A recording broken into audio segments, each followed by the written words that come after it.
বিচারের উদ্দেশ্যে গঠিত আন্তর্জাতিক অপরাধ ট্রাইব্যুনাল তাদের প্রথম রায়। হাসিনার রায় প্রমাণ করেছে কেউ আইনের ঊর্ধ্বে নয়।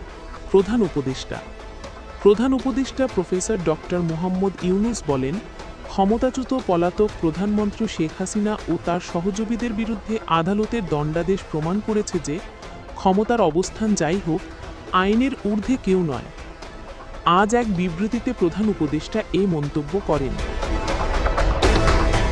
প্রধান উপদেষ্টার প্রেস উইং থেকে পাঠানো এই বিবৃতিতে তিনি বলেন, আজ বাংলাদেশের আদালত এমন স্পষ্ট ভাষায় কথা বলেছে যা দেশের ভেতর থেকে বৈশ্বিক পরিসর পর্যন্ত প্রতিধ্বনিত হয়েছে। এ রায় জুলাই আগস্ট 2024-এর গণ অভ্যুত্থানে নিহত ও ক্ষতিগ্রস্ত হাজারো মানুষের প্রতি পর্যাপ্ত না হলেও ন্যায় বিচারের একটি গুরুত্বপূর্ণ প্রতিফলন। প্রফেসর ইউনুস বলেন, দেশ এখন দীর্ঘ বছরের দমনপীড়নে বিধ্বস্ত গণতান্ত্রিক ভিত্তি পুনর্গঠনের এক সন্ধিকর্ণে দাঁড়িয়ে রয়েছে। যেসব অপরাধের বিচার হয়েছে, নিরস্ত্র তরুণ তরুণী ও শিশুদের বিরুদ্ধে প্রাণঘাতী শক্তি প্রয়োগের নির্দেশ শুধু আইনের লঙ্ঘনই নয়, রাষ্ট্র ও নাগরিকের মধ্যকার মৌলিক আস্থার বন্ধনও ভেঙে দিয়েছিল। তিনি বলেন, এ ঘটনা বাংলাদেশের মৌলিক মূল্যবোধ, মর্যাদা, প্রতিরোধ ক্ষমতা ও ন্যায় বিচারের প্রতি অঙ্গীকারে তীব্রভাবে আঘাত করেছিল। প্রায় 1400 জন প্রাণ হারিয়েছেন।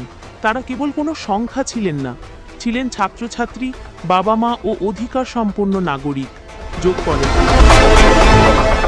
প্রফেসর ইউনুস জানান, আদালতে মাসের পর মাস সাক্ষ্য প্রমাণে উঠে এসেছে কিভাবে নিরস্ত্র বিক্ষোভকারীদের উপর হেলিকপ্টার থেকেও গুলি চালানো হয়েছিল। এ রায় তাদের দুর্ভোগকে স্বীকৃতি দেয় এবং নিশ্চিত করে যে ন্যায় বিচারের প্রতি দায়বদ্ধতার প্রশ্নে ছাড় নেই। তিনি বলেন, বাংলাদেশ এখন বৈশ্বিক জবাবদিহির মূল স্রোতে পুনরায় যুক্ত হচ্ছে। পরিবর্তনের দাবিতে যারা দাঁড়িয়েছিল তারা অনেকে নিজের জীবন বিসর্জন দিয়েছে। তাদের আজকের ত্যাগ আমাদের আগামীর পথ তৈরি করছে।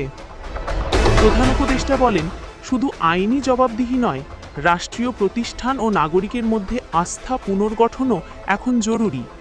মানুষ কেন প্রকৃত প্রতিনিধিত্বের জন্য সবকিছু ঝুঁকিতে ফেলতে প্রস্তুত হয়েছিল, এখন তা বোঝা এবং সেই আস্থার উপযোগী সিস্টেম তৈরি করা প্রয়োজন।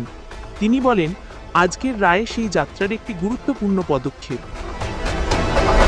প্রধান উপদেষ্টা বলেন, আমি পূর্ণ আস্থা রাখি বাংলাদেশ সাহস ও বিনয়ের সঙ্গে আগামী দিনের চ্যালেঞ্জ মোকাবিলা করতে সক্ষম হবে।